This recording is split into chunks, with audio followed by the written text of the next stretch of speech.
So, samahan niyo ako. Magandang hapon mga Katimbol Vlog. Samahan niyo akong mag-unbox ngayon ng ating bagong phone, yung iPhone 16 Pro Max. So, here it is.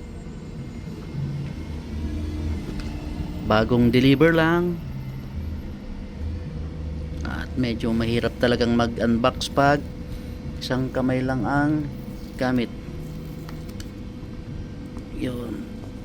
So, that's yun. Gold ang kulay niya mga Katimbol Vlogs.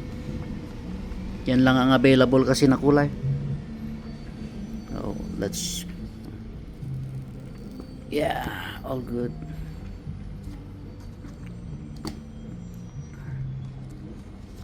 Lang talaga ang available na kulay niya.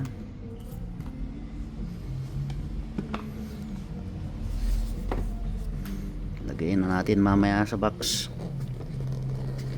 Lagay na natin ulit sa box. And this one, ito yung protective case nya. So all good. That's all for today's unboxing.